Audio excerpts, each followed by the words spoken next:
আপনাদের সবাইকে স্বাগত জানাচ্ছি আমার প্রফেসর দানেশ একাডেমি চ্যানেলে। আশা করি আপনারা সবাই ভালো আছেন। আজকে আমরা কোচ থিওরেম এবং প্রপার্টি রাইটস নিয়ে কথা বলবো। কোচ থিওরি এবং সম্পত্তির অধিকার একটি গুরুত্বপূর্ণ অর্থনৈতিক তত্ত্ব যা বিশেষভাবে পরিবেশগত অর্থনীতি এবং প্রকল্প বিশ্লেষণের ক্ষেত্রে ব্যাপকভাবে ব্যবহার করা হয়। এই তত্ত্বটি রোনাল্ড কোচ দ্বারা প্রবর্তিত, যেখানে বলা হয়েছে যে যদি বাজারে কোনো ট্রানজাকশন খরচ না থাকে এবং সম্পত্তি অধিকার সঠিকভাবে সংজ্ঞায়িত থাকে, তবে ব্যক্তি বা গোষ্ঠীগুলি নিজেদের মধ্যে দর কষাকষির মাধ্যমে একটি সর্বোত্তম এবং কার্যকরী সমাধান অর্জন করতে পারে। কোচ থিওরি স্পষ্টভাবে ব্যাখ্যা করে যে সম্পত্তি অধিকার সম্পর্কিত যে কোনো বিরোধ বা সংঘাত যখন সুষ্ঠু বাজারের পরিস্থিতিতে হয়, তখন পার্টিগুলি একটি পারস্পরিক সমঝোতা তৈরির মাধ্যমে ইস্যুটি সমাধান করতে সক্ষম হবে। তবে বাস্তব জীবনে এটি প্রায়শই বাস্তবায়ন করা কঠিন, কারণ যেখানে ট্রানজ্যাকশন খরচ বিদ্যমান সেখানে কোচ থিওরি পূর্ণরূপে কার্যকরী হওয়া সম্ভব নয়।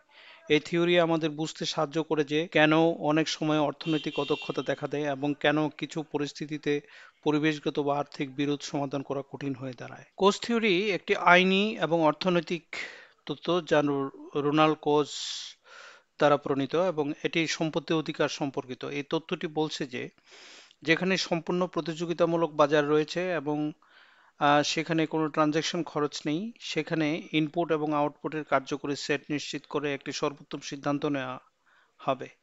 কোচ থিওরি অনুযায়ী সম্পত্তি অধিকার সম্পর্কিত যে কোনো বিরোধ বা সংঘাত যদি হয়, তাহলে ব্যক্তি বা গোষ্ঠীরা একে অপরের সাথে দর কষাকষি করে একটি কার্যকরী এবং সর্বোত্তম সমাধান বের করতে পারবে কোনো আপত্তি ছাড়াই।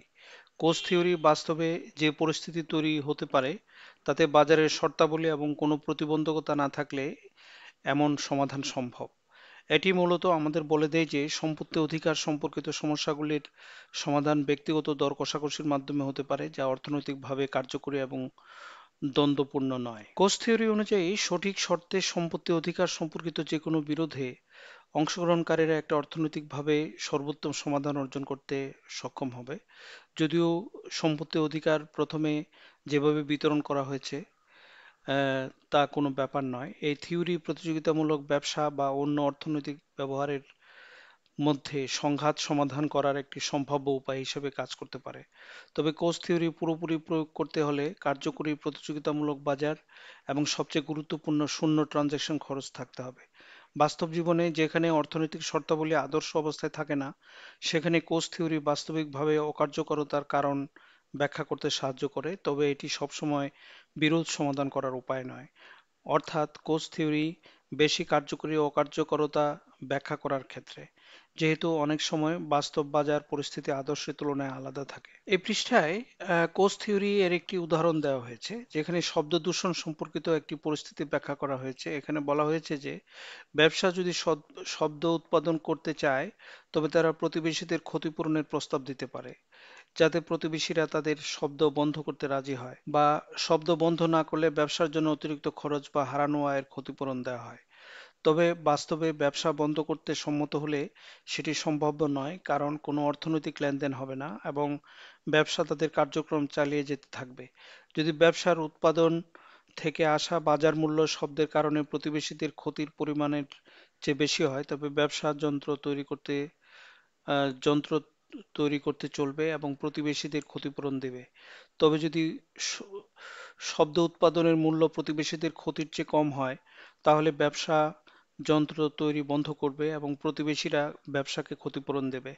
বাস্তব পরিস্থিতিতে প্রতিবেশীরা ব্যবসাকে ক্ষতিপূরণ দেবে না, কারণ তাদের খরচ শব্দ বন্ধ করার সুবিধার চেয়ে অনেক বেশি হতে পারে। এখানে কোচ থিওরির বাস্তব প্রয়োজনীয়তা সম্পর্কে আলোচনা করা হয়েছে। কোচ থিওরি অনুযায়ী সম্পত্তি অধিকার সম্পর্কিত সমাধান করতে হলে কার্যকরী প্রতিযোগিতামূলক বাজার এবং শূন্য ট্রানজাকশন খরচ থাকা প্রয়োজন। তবে বাস্তব পৃথিবীতে এই শর্তগুলো প্রায় কখনোই পূর্ণভাবে থাকে না, কারণ বাজারে ট্রানজাকশন খরচ প্রায় সর্বত্র উপস্থিত থাকে, তথ্য সঠিক নয় এবং বাজার শক্তি সাধারণত থাকে।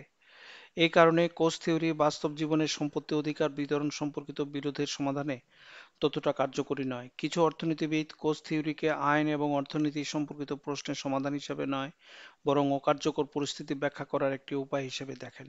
অর্থাৎ কোচ থিওরি শুধুমাত্র ব্যবসায়িক বিরোধ বা অর্থনৈতিক সংঘাতের বাস্তব বিশ্বের বিশ্লেষণ করার একটি উপায় হতে পারে, কিন্তু এটির মাধ্যমে সর্বোত্তম সমাধান পাওয়া সম্ভব নয়। এখানে কোচ থিওরি এর নীতিগত গুরুত্ব বা পলিসি সিগনিফিক্যান্স ব্যাখ্যা করা হয়েছে। প্রথমে এটি প্রতিষ্ঠান ভিত্তি বা ইনস্টিটিউশনাল বেস সম্পর্কে আলোচনা করেছে, যেখানে বলা হয়েছে যে কোচ থিওরি বলছে যে শূন্য ট্রানজাকশন খরচ এবং সুস্পষ্ট সম্পত্তি অধিকার থাকা একটি পৃথিবীতে প্রতিষ্ঠানগুলি অল্টারনেটিভ কার্যকারিতা বা বন্টন কার্যকারিতা নির্ধারণে কোনো ভূমিকা রাখে না।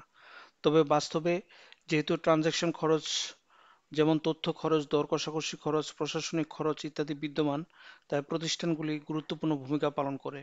কোচ থিওরি বলছে যে যদি সংস্থার কাঠামো এবং নীতি পরিবর্তিত হয়, তবে তা কার্যকারিতা এবং বন্টনের উপর প্রভাব ফেলবে এবং এই জন্য প্রতিষ্ঠানগত বিশ্লেষণ অপরিহার্য।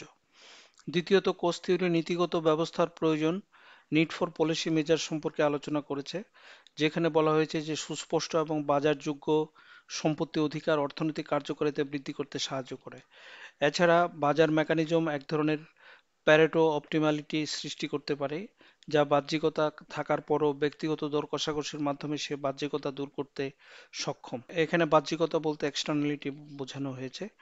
এর মাধ্যমে কোচ থিওরির নীতিগত প্রেক্ষাপটে প্রতিষ্ঠিত সম্পত্তি অধিকার এবং বাজার ব্যবস্থার গুরুত্বপূর্ণ ভূমিকা তুলে ধরেছে। কোচ থিওরি এর অর্থনীতি এবং আইনের মধ্যে আন্তঃসম্পর্ক ব্যাখ্যা করা হয়েছে। এখানে এখানে বলা হচ্ছে যে শুধুমাত্র ট্রানজাকশন খরচের জন্য কৃত্রিম বাধাগুলো অপসারণ করার পাশাপাশি আইনকে সব ধরনের অর্থনৈতিক মূল্য সম্পন্ন সম্পত্তির জন্য সুস্পষ্ট আহ, সম্পত্তি অধিকার প্রদান করতে হবে। এর মানে হলো সম্পত্তি অধিকারগুলো আইনি দৃষ্টিকোণ থেকে পরিষ্কারভাবে সংজ্ঞায়িত হওয়া উচিত, যাতে কোনো অবাধ বাজার কার্যকরভাবে সম্পত্তি অধিকার পুনর্বণ্টন করতে পারে এবং সম্পদের সর্বোত্তম ব্যবহার নিশ্চিত করতে পারে।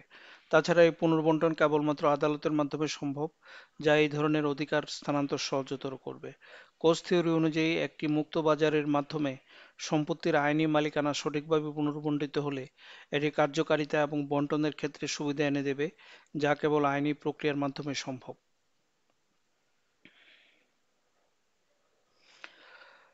কোচ থিওরি একটি শক্তিশালী ধারণা, যা শুধু তত্ত্বের মধ্যে সীমাবদ্ধ না থেকে আমাদের বাস্তব বিশ্বের সমস্যাগুলো বুঝতে সাহায্য করে। যদিও বাস্তব জীবনে ট্রানজাকশন খরচ এবং অপ্রতুল তথ্য একটি বড় প্রতিবন্ধকতা, তবে এই থিওরি আমাদের শিক্ষা দেয় যে যদি সঠিক বাজার পরিস্থিতি থাকে এবং সম্পত্তি অধিকার সঠিকভাবে সংজ্ঞায়িত হয়, তাহলে অনেক অর্থনৈতিক সমস্যার সমাধান করা সম্ভব হতে পারে।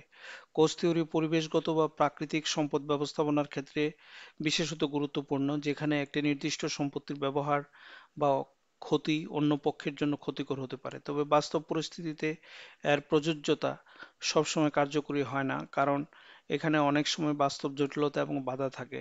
তাই কোচ থিওরি কোনো নিখুঁত সমাধান না হলেও এটি আমাদের অর্থনৈতিক নীতি এবং আইনের আলোকে নতুন দৃষ্টিভঙ্গি প্রদান করে, যার মাধ্যমে আমরা পরিবেশগত বিরোধ এবং সম্পত্তির অধিকার সম্পর্কিত সমস্যাগুলি আরো ভালোভাবে বিশ্লেষণ এবং সমাধান করতে পারি। আজকে এতটুকু পর্যন্তই আমার এই সংক্ষিপ্ত আলোচনা। আমার ভিডিওটি যদি আপনাদের ভালো লেগে থাকে, তাহলে আমার চ্যানেলটি আপনারা সাবস্ক্রাইব করুন, লাইক করুন, শেয়ার করুন এবং আপনাদের যদি কোনো প্রশ্ন থাকে আমাকে কমেন্টের মাধ্যমে প্রশ্ন করতে পারেন।